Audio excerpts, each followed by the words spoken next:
تذکرہ، ذکرہ، تذکیر، فذکر بالقرآن، کیا معنی ہے اس کے؟ یاد دہانی صحیح ترین ترجمہ ہے، یاد دہانی۔ ایک ہے کسی کو کچھ سکھانا، نئی بات سکھانا، ایک ہے یاد دہانی۔ اسے ایک چیز معلوم تھی، کوئی بھول گیا، یاد کرانا۔ جیسے آپ کے کسی دوست نے آپ کو بہت قیمتی قلم دیا تھا، آپ نے اسے بہت سنبھال کر اپنے ٹرنک میں رکھ دیا۔ اب سال ہا سال ہو گئے، نہ دوست سے ملاقات، نہ وہ یاد۔ اچانک آپ نے کسی روز ٹرنک کھولا اور وہ قلم آ گیا، تو آپ کو دوست یاد آ جائے گا کہ نہیں؟ اسی لیے قرآن آفاق و انفس کے لیے آیات کہتا ہے، ہم اپنی آیات دکھائیں گے تمہیں، نشانی جس کو دیکھ کر تم ہمیں پہچانو گے۔ اور تذکرہ کا مطلب کیا ہے؟ پوٹینشلی ایمان ہر انسان کے دل میں موجود ہے۔ یہ جو روح جو ہمارے قلب کی مسکن نکید ہے، اس میں اللہ کی معرفت بھی ہے، اللہ کی محبت بھی ہے۔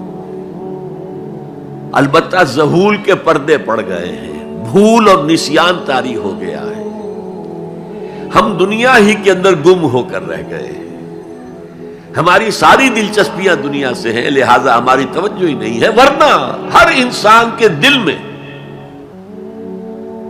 یہ جو یہاں ہندوستان میں کہتے ہیں آتما اور پرماتما، آتما اور پرماتما کا تو تعلق بہت گہرا ہے۔ ابتدا میں بنا دی گئی تھی ارواح، جب ہم سب کے سب تمام انسان آدم سے لے کر اور تا قیامت جو انسان آئے گا دنیا میں، ان سب کی ارواح پیدا کر دی گئی، اور پوچھا گیا الست بربکم قالوا بلا، یاد ہے؟ لہذا یہ تذکرہ ہے، یہ یاد دہانی ہے، تمہارے اندر موجود ہے، اللہ کی معرفت بھی موجود ہے، اللہ کی محبت بھی موجود ہے، لیکن کلا بل ران علی قلوبہم ما کانوا یعملون، ان کے دلوں پر زنگ آ گیا ہے اب ان کے اعمال کی وجہ سے،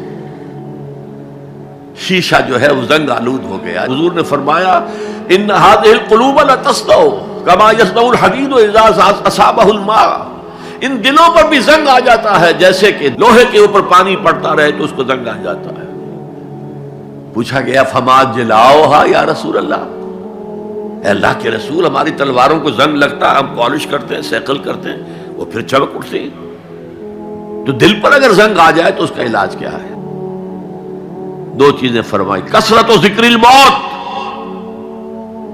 و تلاوت القرآن، دو کام کرو کثرت سے، موت کو یاد رکھو، یہاں رہنا نہیں ہے، جانا ہے، یہ ہمارا گھر نہیں ہے، یہ ہماری منزل نہیں ہے، ہمارا اصل گھر جو حضور نے فرمایا انما الدنیا خلقت لکم وانتم خلقتم للآخرہ، یہ دنیا تمہارے لیے بنائی گئی، تم آخرت کے لیے بنائے گئے ہو۔ اسی لیے حضور نے فرمایا کن فی الدنیا کانک غریب عابر السبیل، دنیا میں ایسے رہو جیسے راہ چلتے مسافر ہو یا اجنبی ہو۔ اپنے بارے میں فرمایا مالی ولی دنیا، مجھے تمہاری دنیا سے کیا سروکار، انما مثلی کراکب استظل تحت شجرۃ ثم راح فترکها، میری مثال اس مسافر کی سی ہے جو ذرا سستانے کے لیے کسی درخت کے سائے میں بیٹھتا ہے تھوڑی دیر، وہ اس کا گھر تو نہیں ہے، اس کی منزل نہیں ہے، پھر وہ اس کو چھوڑتا ہے، اپنا راستہ لیتا ہے۔ یہ اگر ہمارا تصور قائم ہو جائے، کلا انہا تذکرہ، اب اس کے بعد جو الفاظ آئے فی صحف مکرمۃ مرفوعۃ مطہرۃ بایدی سفرۃ کرام بررہ، یہ جو قرآن ہے، جو تذکرہ ہے، یہ بڑے ہی انتہائی پاکیزہ صحیفوں میں ہے، فی صحف مکرمۃ، بڑے باعزت، مرفوعۃ مطہرۃ، مرفوع بلند اور انتہائی پاک، بایدی سفرۃ، یہ کن کے ہاتھوں میں ہے؟ لکھنے والے وہ فرشتے، بایدی سفرۃ کرام بررہ، جو نہایت باعزت ہے، بہت وفادار ہے اللہ کے۔ یعنی اصل قرآن کہاں ہے؟ لوح محفوظ میں ہے۔ اصل قرآن کہاں ہے؟ ابھی اگلی جو پڑھیں گے ہم کتاب مکنون چھپی ہوئی کتاب کے اندر ہے. اصل قرآن کہاں ہے؟ وَإِنَّهَا لَفِي أُمِّ الْكِتَابِ لَدَيْنَا لَعَلِيٌّ عَظِيمٌ. یہ تو اس ام الکتاب میں جو ہمارے پاس ہے بہت بلند ہے اور بہت عظمت والا ہے.